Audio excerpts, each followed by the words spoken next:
Okay, on to the third and final battle for Fort Gallabat. So, a bit of a mess of troops to untangle. I should have another company of reinforcements. According to the briefing, Battle 3, get one more rifle company. So is that this group of dots over here, perhaps? Oh yes, and the... First thing, where do I want the TRPs?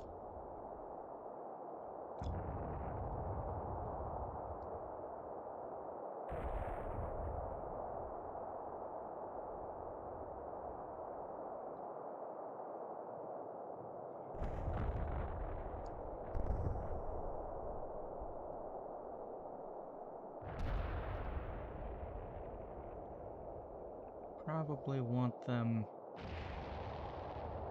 in dead ground that I can't easily cover. I've got identified enemy positions there.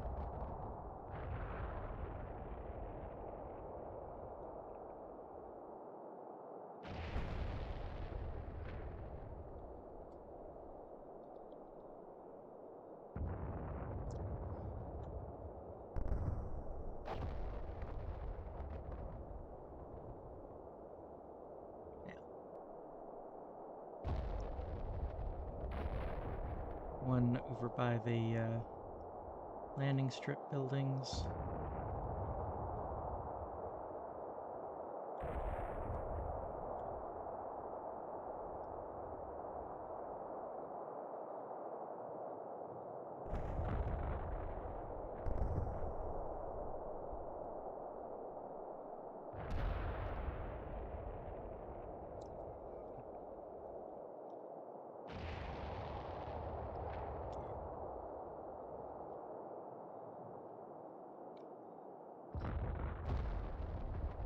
And hopefully everyone is pretty well refreshed on ammunition.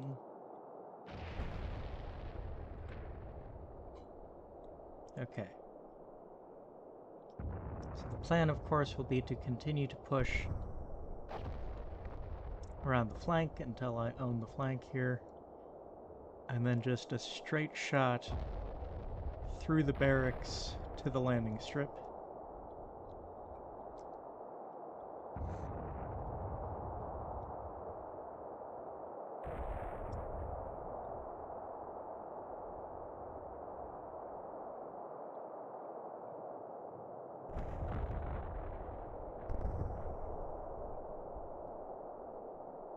Okay, so we've got brand new infantry company here. And we've got forward observers who are pretty well... Those artillery batteries are pretty well refreshed on ammunition.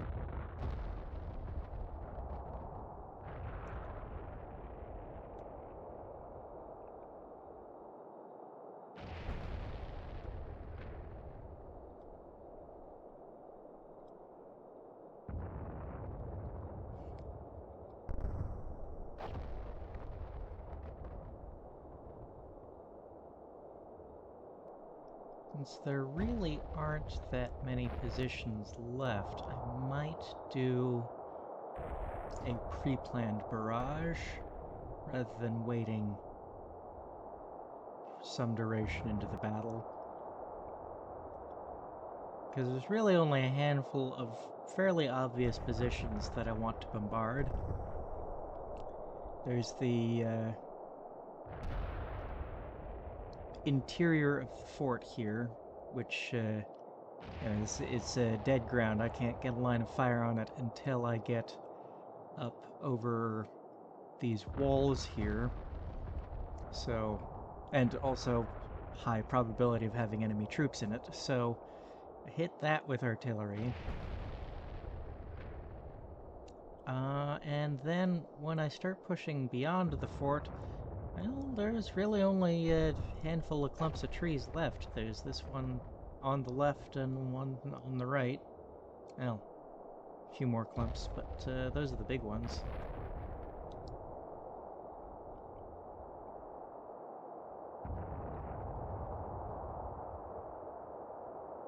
There will also probably be enemy positions around the objective. So that's another reasonable spot to put artillery. Anywho, let's start organizing our troops first. And as always with the part 1, I think this one's going to be mostly organizing. Especially since the aftermath of the previous battle always leaves me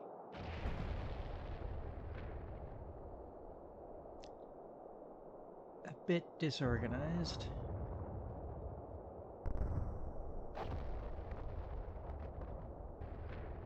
To say the least. Oh, I can't put them in there. They have to go in one of the red zones.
Okay, so the reinforcing infantry company is going to be doing a lot of walking at first.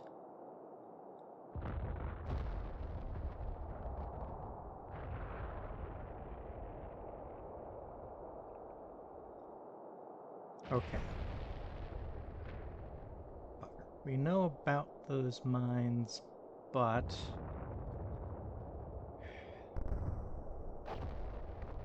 I think technically my vehicles may be able to cross the soft ground here, but the briefing was fairly clear.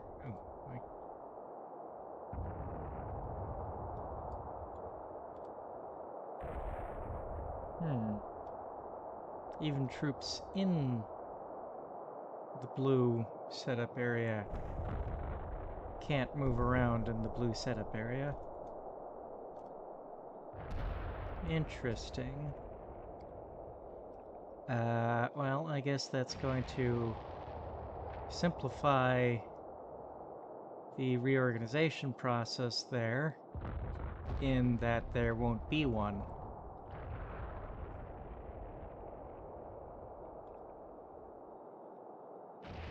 Yeah, but our Mark IV tanks are refreshed on ammunition.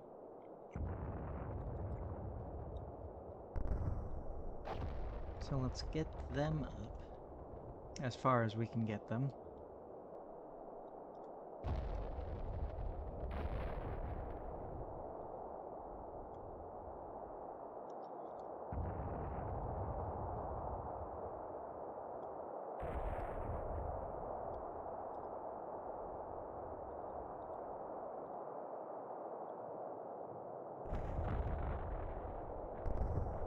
We do have a gun tank left.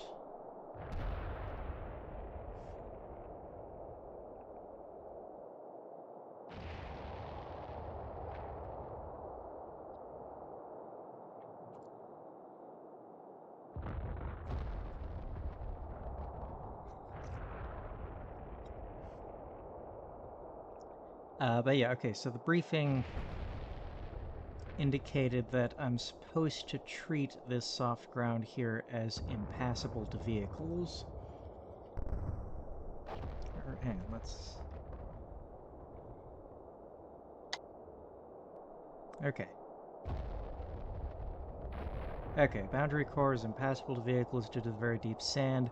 Deep sand is not available in Common Mission Afrika Core, so players should not plot vehicle moving into or through the core. If the British manage to advance their setup area beyond the core, it should be assumed that British engineers have laid crossings of the core and is now passable.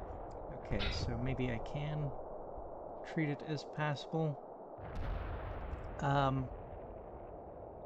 But I can't actually set up in the blue setup zone, so does that count as having advanced my setup?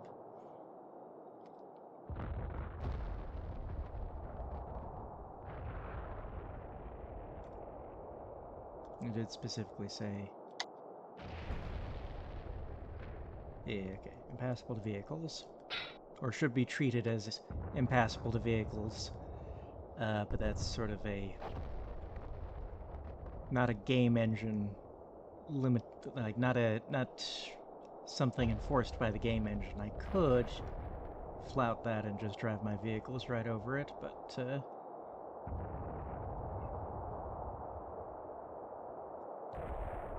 sort of a pretty pleased by the scenario designer didn't have the resources to make the map how I wanted, so please treat this as impassable.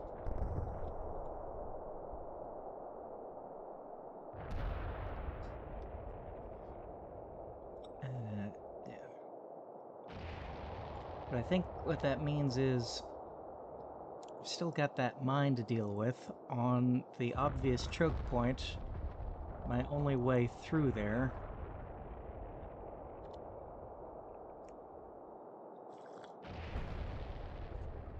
I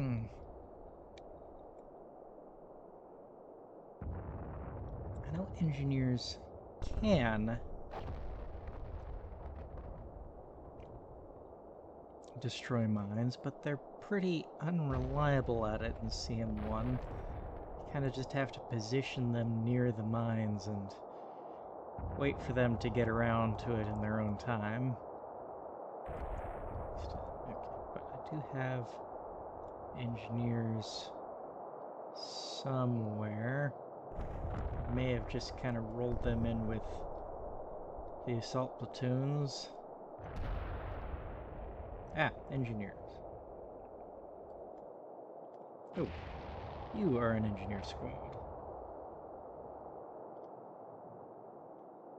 Okay.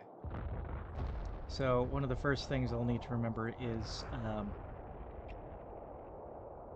not to advance these guys into the fight, but just kind of have them go over there to try to deal with the mines. Once the mines are dealt with, my vehicles can flood through.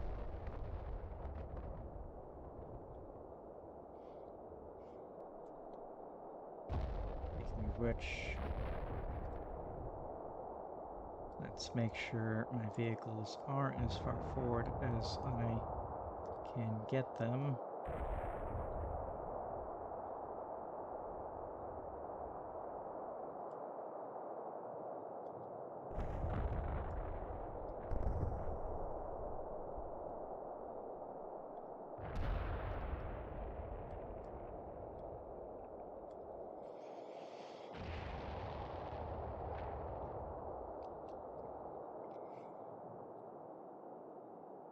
So at this stage we have one tank left with an anti-tank gun. Still lots of tanks that'll be useful against the enemy infantry. Well, okay. 3 Mark 4Bs. So I think that's a total of 4 tanks left. Train the Cruiser Mark 1 and the Mark 4B, or 6Bs.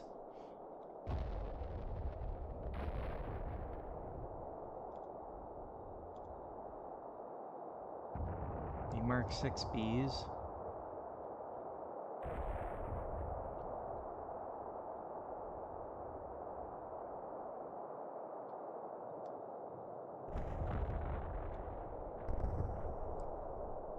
Marmon Harrington,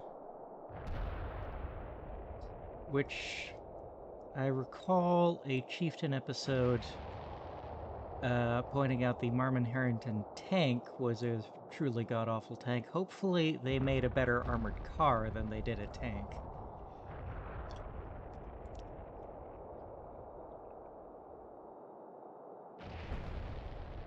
Yeah, that's not the tank.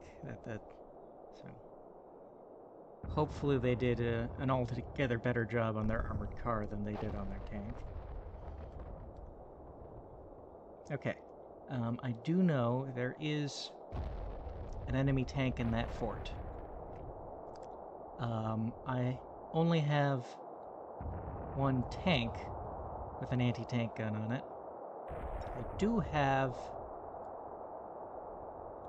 you.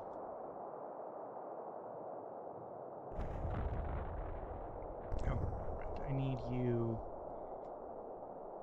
facing the opposite way to get your gun pointed in the right direction. Okay, so that makes two 2-pounder anti-tank guns. One mounted on the back of this truck, the Porty, and one mounted in the turret of this tank. Which means most of my anti-tank assets are anti-tank rifles. Which are, of course, not great, but they're a lot better than nothing. And, yeah, actually pretty decent against the thin Italian armor we're likely to find here. I mean, decent chance of penetrating the armor. Still very low post-penetration effect, but I have a lot of anti-tank rifles. And having a lot of anti-tank rifles, I think, goes a long way towards making up for the limited effectiveness, particularly the limited post-penetration effects of any one anti-tank rifle. So, what have I got? I've got these two back here. It's one of the things I need to mass all my anti-tank rifles forward. We got the third one there. We have fourth, a fifth.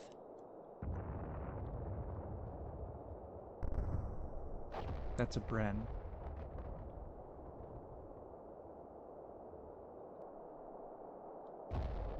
Also good, just not useful against armor.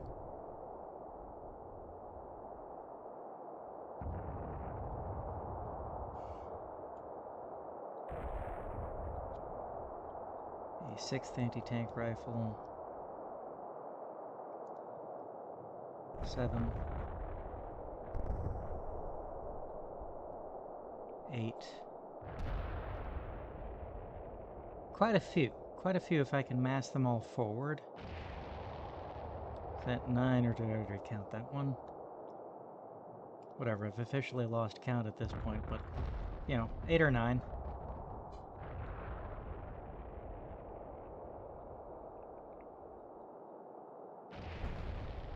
They've got a decent rate of fire, so 8 or 9 anti-tank rifles all plinking away at one tank. Even if they don't disable it, they ought to convince the crew pretty quickly that it would be better to be elsewhere.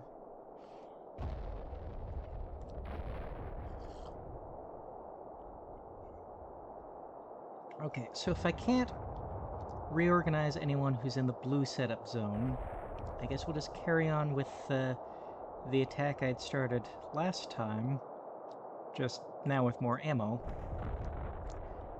Rather than trying to reorient these guys all the way around, because they've got a long way to go to, you know, travel left, then hook right. I am going to, for now, hope that these guys are enough on their own to capture the fort, and these guys can start pushing right. Almost directly to the landing strip, and possibly even from there,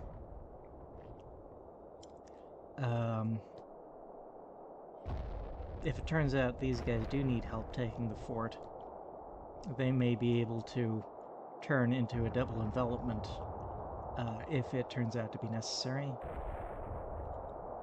But I do have... There are 2 wooden bunkers I need to figure out how to deal with. Figure out how I'm going to deal with them.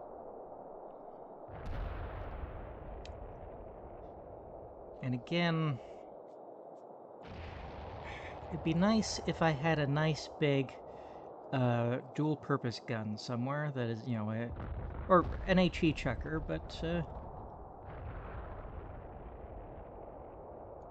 a dual-purpose gun, one that is meant to fire both high-velocity anti-tank rounds and nice, chunky, high-explosive rounds. So, like this 2-pounder porty, or 2-pounder anti-tank gun mounted on this truck together, making a porty.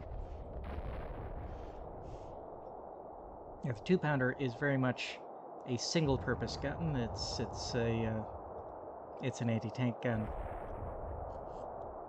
It doesn't have a large caliber necessary for firing a shell with a lot of internal volume to pack high explosives into.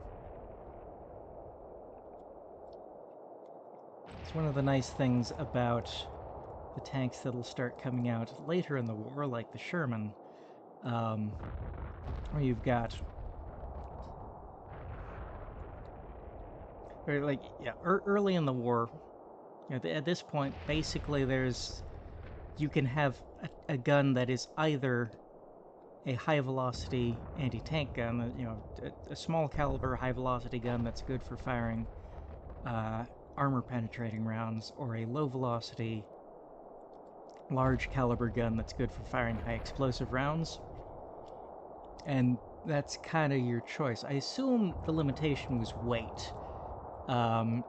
Is the reason why dual-purpose guns meant to fire both armor-piercing and high-explosive rounds weren't all that common in the interwar period and the beginning of the war. Obviously a larger caliber is going to have more material per length of tube. So if you have both a large diameter metal tube and a longer tube, well, that's going to be a much heavier tube, much heavier gun. So I assume the issue was weight.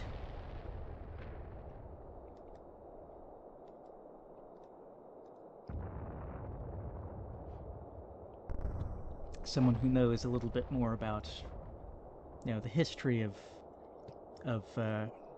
gun design, of large caliber gun design, can hopefully chime in on that.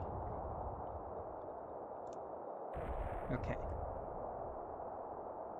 Yeah, actually not a whole lot of setup I can do. Oh, I can move... Oh, that Bren carrier did not get resupplied, so it's still out of ammo. Oh, the machine guns. Yes, the machine guns should move forward. They aren't much use where they're at right now. But I can't bring them as far forward as I'd like.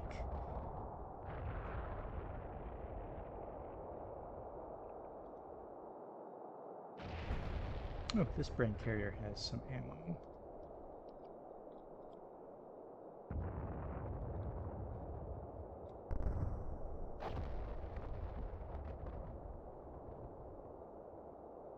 Oh, it's Lieutenant Dan.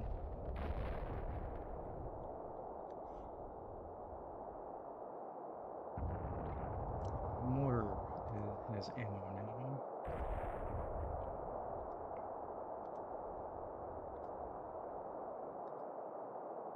Yeah. Not sure I want to move the 20mm guns. Well, maybe I do. I've got some AP rounds.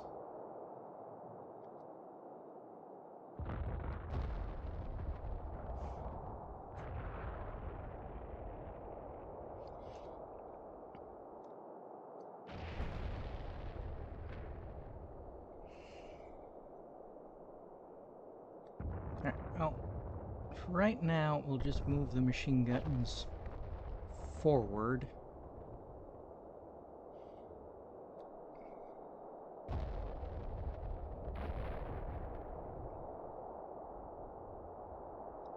Because the battle has definitely advanced beyond what they can support from here. And Vickers machine guns can support from a pretty long range, so range isn't the issue, it's that lines of sight really are starting to get a little cluttered.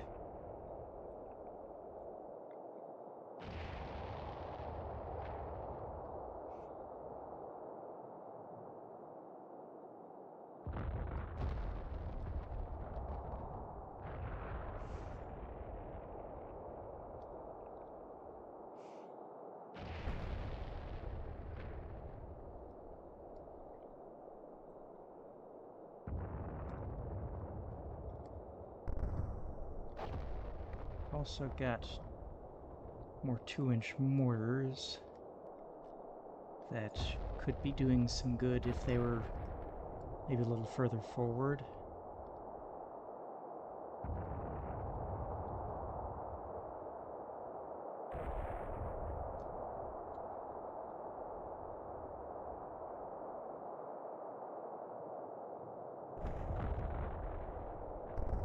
Those are fixed gun emplacements, so if I move them, I can't move them again. So I better move them to a good, a position that still allows them to protect my guys from air attack.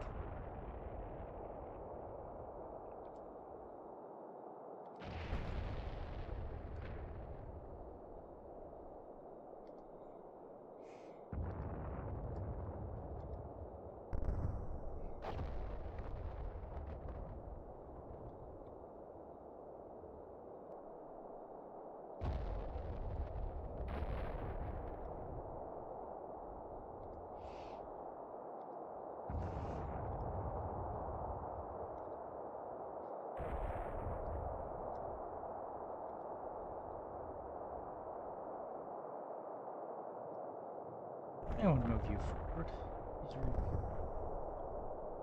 That's still a full-strength HQ. Plus it's got a couple of submachine guns, which... how much do those count for? Probably less than they should, but enough.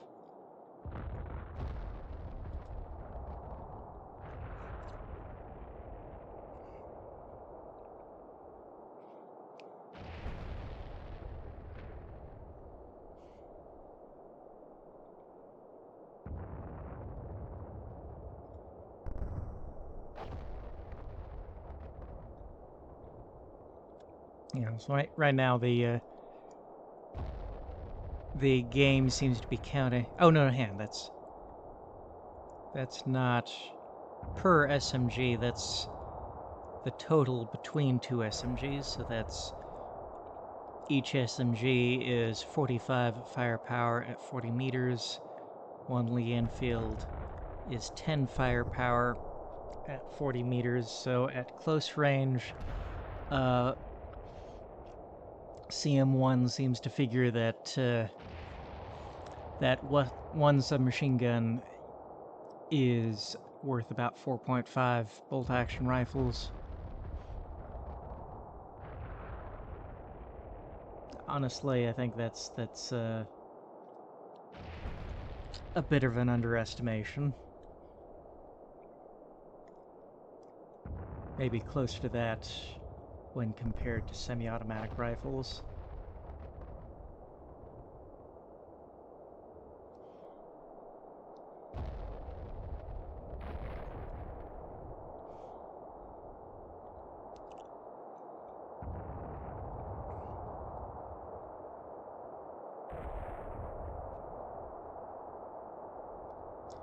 The issue I was having with a lot of these vehicles...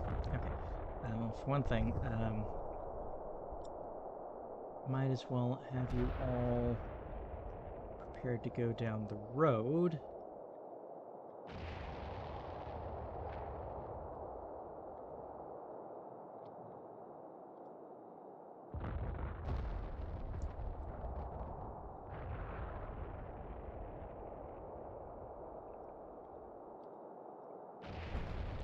because that's the only point where they can get through.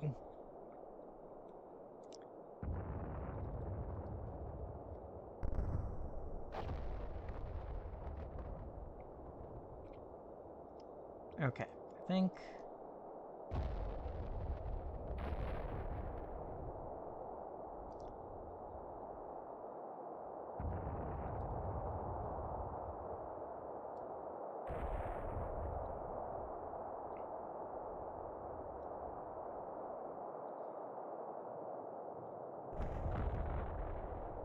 Yeah, since I can't actually... Ooh. That Bren was left all the way back there this whole time.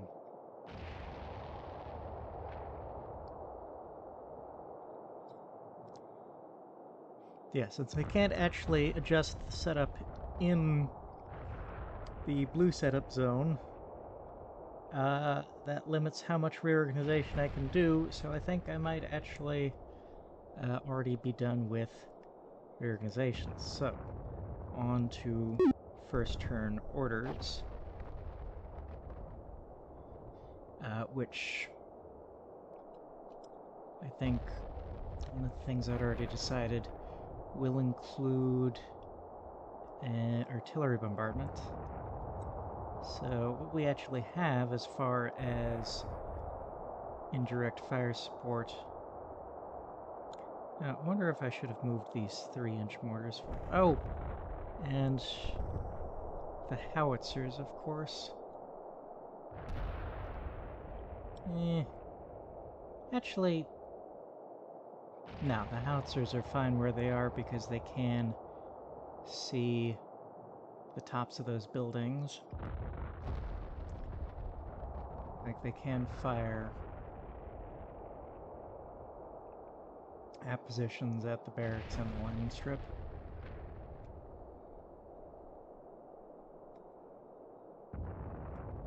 Okay. 3-inch mortar, spotter, 3-inch mortar, 4.5-inch howitzer. Oh. Nope.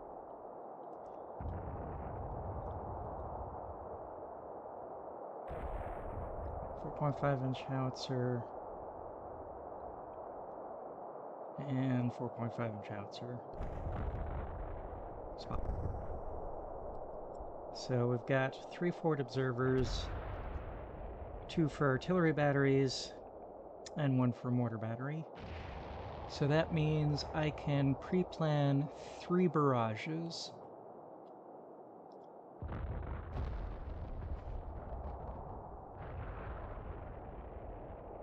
So the question is, where do I want them? And I think, yeah, about exactly where I put the TRPs is probably about right. Which maybe makes the TRPs a little redundant in this case, if I'm not actually going to be using them to correct fire, or to, not actually going to be using them for calling in fire missions, because I'm going to pre-plan those. Ah, okay, so we've got...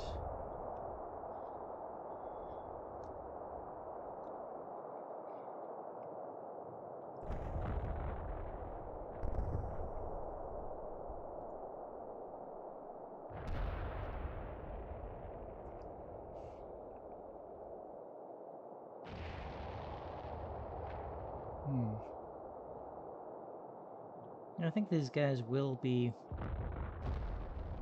maybe pushing up to the wire, just not through it, to start.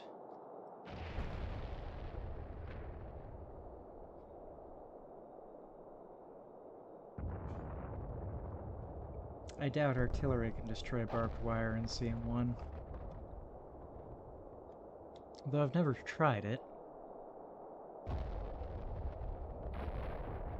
Oh, right, and speaking of destroying obstacles, let's make sure these engineers...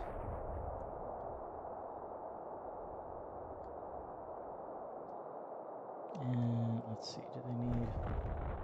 We'll give them a target command at the AT mines. just in case that makes a difference in getting them to actually deal with them.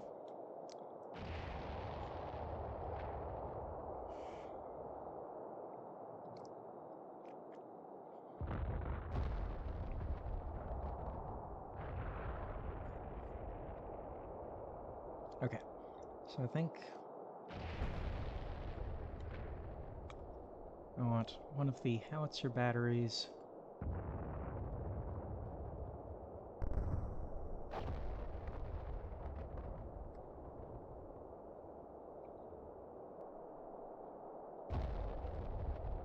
to fire on the interior of the fort.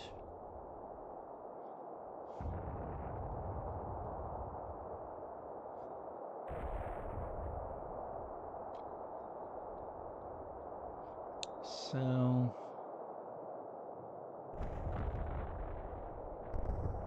actually the fort is maybe about 180 meters.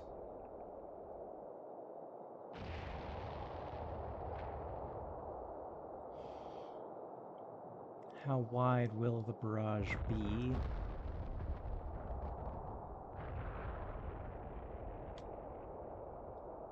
Well, one there.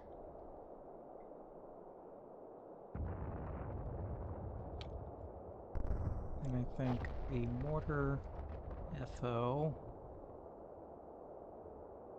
will target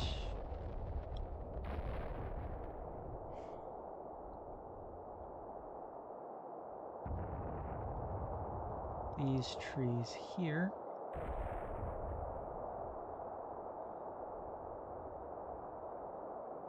And the remaining artillery FO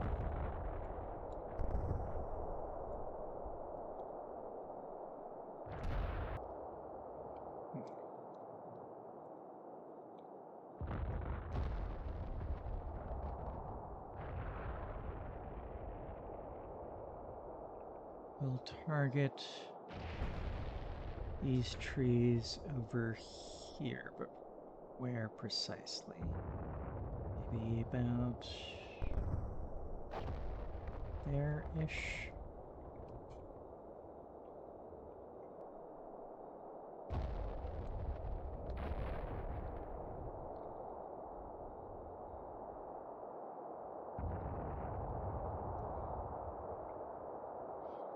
And one of the things I need to be specifically thinking about is moving my anti-tank rifles forward.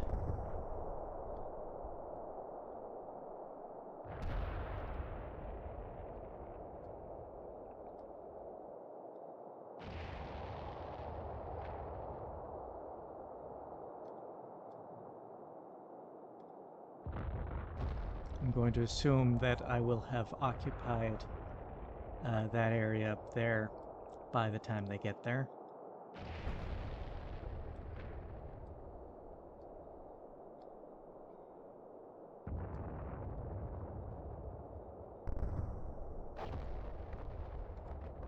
So that's 5 anti-tank rifles on this flank. Are there any more that I'm forgetting about? I do have 2-inch mortars that I've apparently been letting fall behind.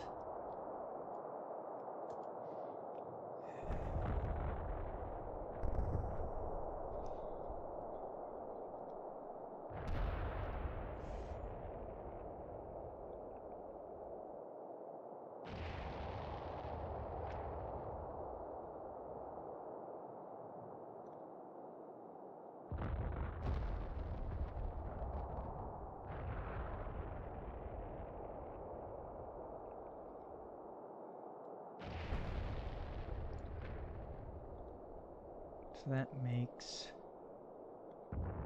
6 anti-tank rifles on this flank, which, if we encounter that tank when we crest up over this wall here, hopefully will be enough if not to knock it out, to at least... Oh, wait, hang on. Is that it? It's already abandoned? Well, we might not have to worry about it then. Still, move my anti-tank rifles forward just in case.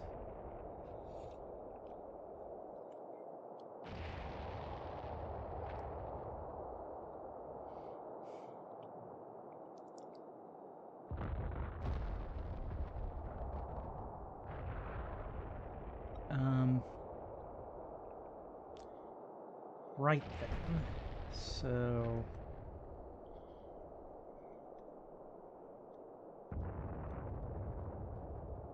who is...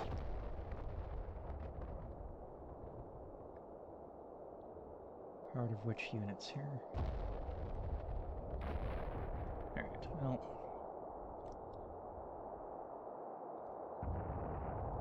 get you guys to advance...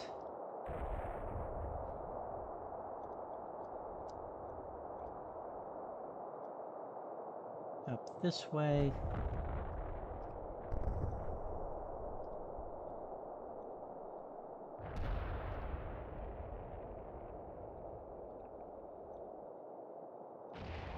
Okay, we got rocky terrain, which should provide adequate cover wherever these guys end up.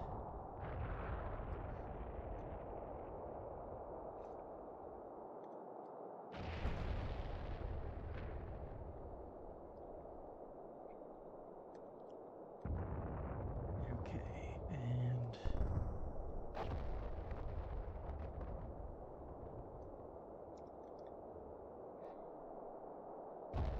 well, hang on. It is about 95 meters to there. So I'm having you advance another 100 meters-ish from there, which is probably about as far as I can reasonably issue an advance order before it becomes... oh, wait, hang on. That... oh, that's a move to contact order. Meant to do a move order. Because I don't want you to stop when you see enemies to shoot at or when you get shot at, because I expect both of those to happen, and I want the push to continue forward regardless.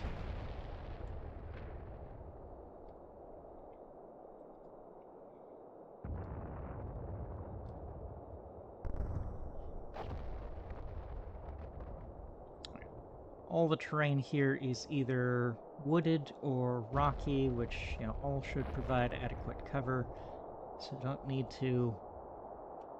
I don't think I need to be adjusting my formation to better cover at all, to terrain features that provide better cover, because it's all decent cover.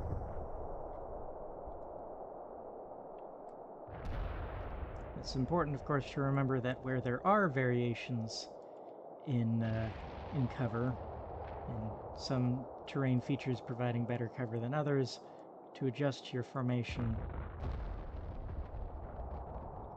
to the terrain.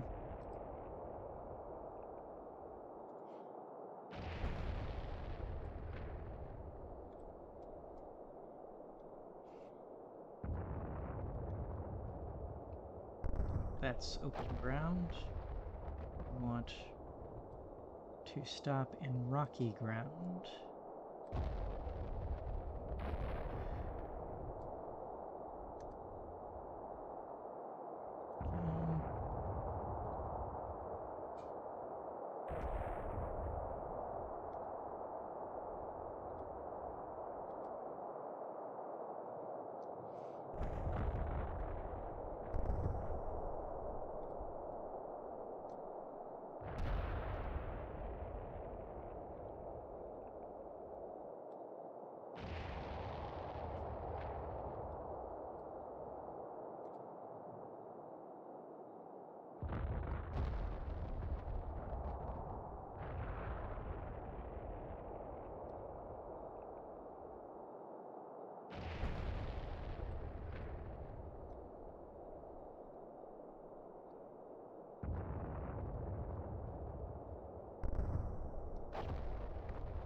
And then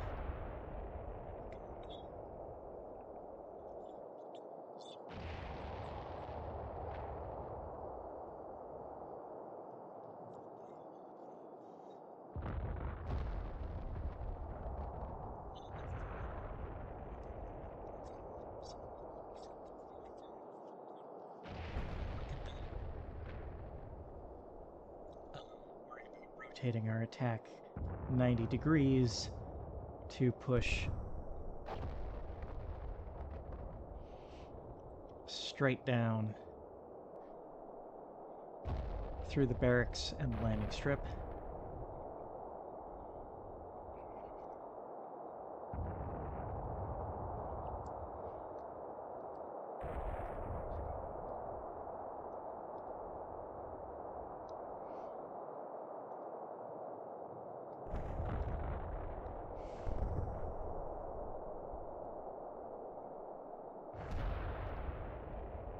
That, I think, ought to be far enough.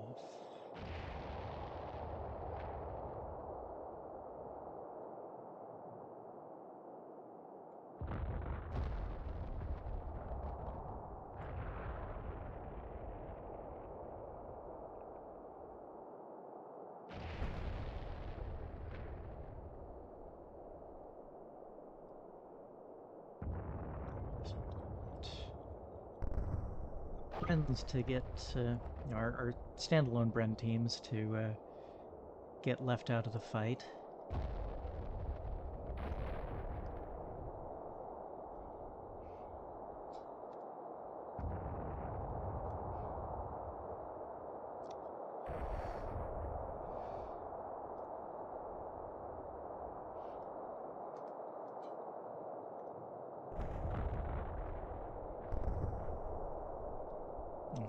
There's the Brens that are part of the rifle sections, and then the just standalone Bren teams that aren't part of a rifle section. Which is that? Have I seen that in the 1943 or 44 British infantry organizations we see in CM2, or is that something that is unique to the early war period that the British discontinued later? Because I don't remember seeing that in CM2, standalone Bren teams that aren't part of a rifle section.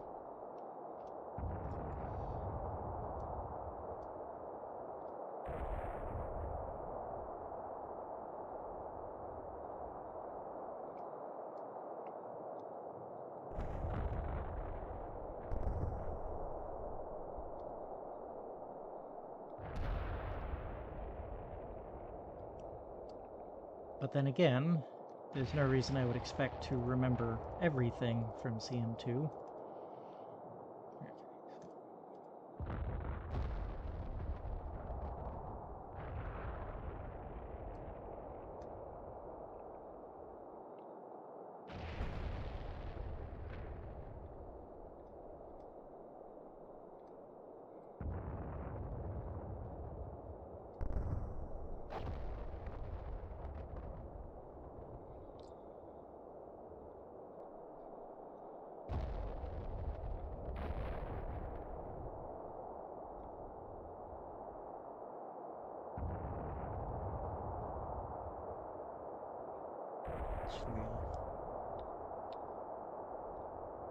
You hold up a minute because you're so much further ahead than everyone else in your wave.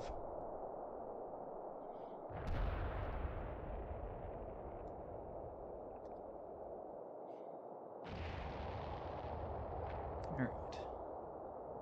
So that'll clear the left flank, or from the enemy's perspective, the right flank of the barracks.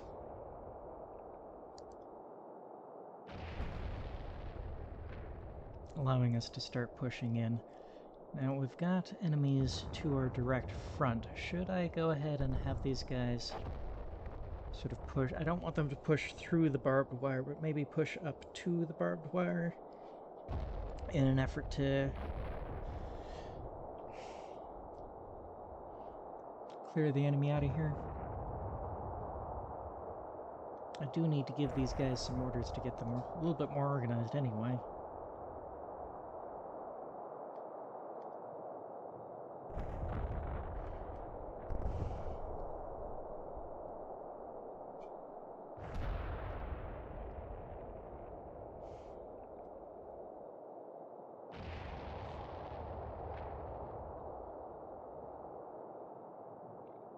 We'll give them a turn without any orders. You know, let a turn go by without giving them any orders.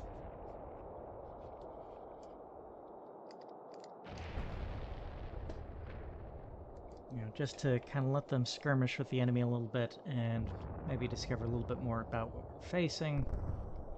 Or, you know, what's left of what we're facing. And then give them some orders to... This line right here is probably adequate to hold these guys to our front. So maybe what I want to start doing is to go ahead and start pushing into these trees right here.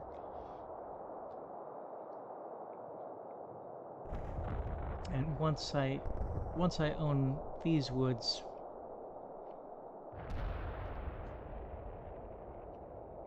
then that can be a jumping off point, either to join the advance out of the barracks onto the landing strip, or to assist the attack on the barracks if it gets bogged down. Oh, but of course, one more thing I don't want to forget about. The reinforcing infantry company. They have a long ways to walk, so we want them to get started.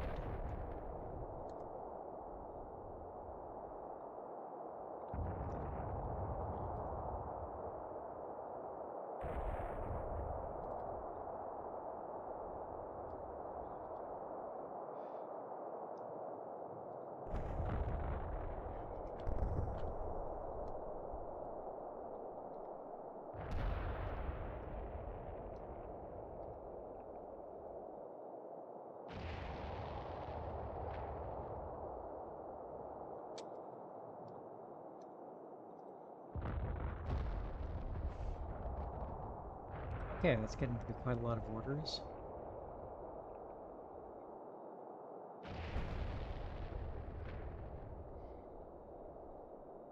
I'll let you guys get started in that direction. At some point I am going to need to figure out exactly where do I want my vicars to set up. And maybe some of them I want set up in the upper floors of these buildings here. Once I've captured them, they should be good spots for machine guns to help me take the landing strip. And some of them may be along this tree line. Basically, I don't think my heavy machine guns can help much with taking the barracks or these woods, but once I have taken the barracks and the woods, they should be able to help me take the landing strip.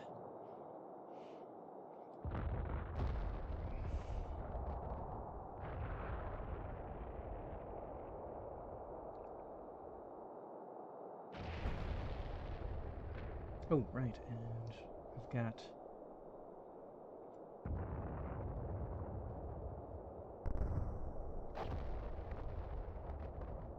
infantry section back here that has already suffered 1/3 casualties.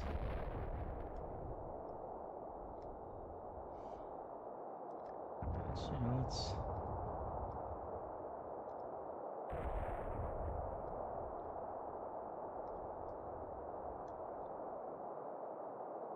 get them started on rejoining the rest of their platoon. Is there anyone left that I'm forgetting about? Because we've got all the vehicles, but they're kind of waiting on the AT mines to be cleared out.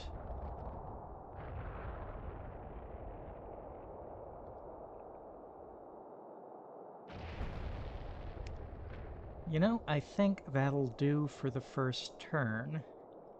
So, okay.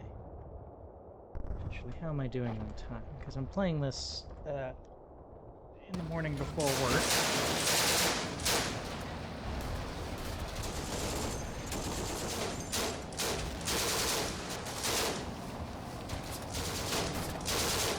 Oh, are they trying to advance on me? I don't see that working out terribly well.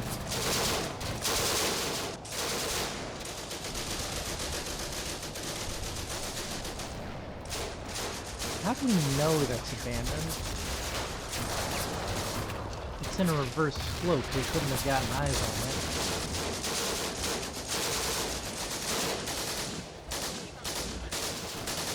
Oh, is there artillery barrage? Okay, wait. It was going to stop just because the building I'd aimed at got destroyed. But just using that building as an aiming point, it's not the actual target I want blown up. The barrage is a little tighter than I had hoped, so maybe I should have specified a target wide. Oh, these guys are being pinned, no doubt, by you. Is that what's going on here?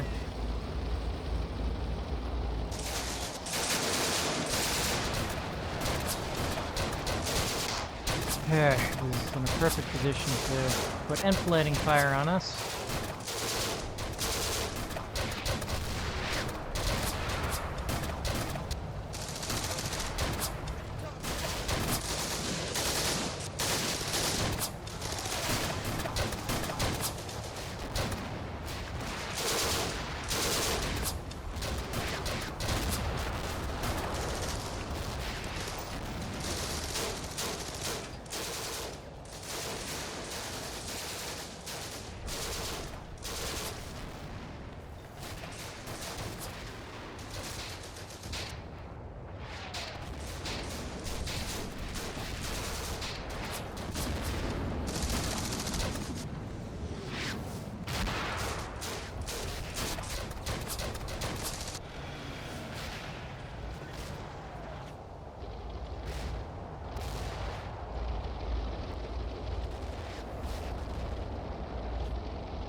I think we're okay.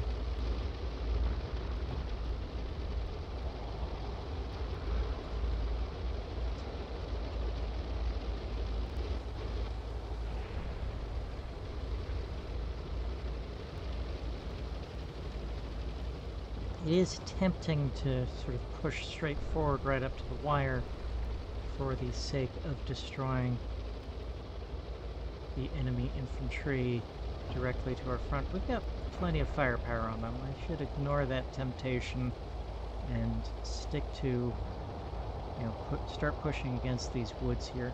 But, how am I doing on time? It is probably close to time for me to cut this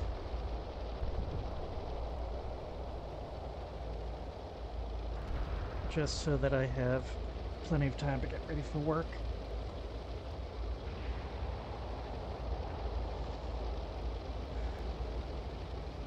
We did manage to get a turn in, which for a part 1, which is normally involves most of the planning and setup, I suppose isn't too bad.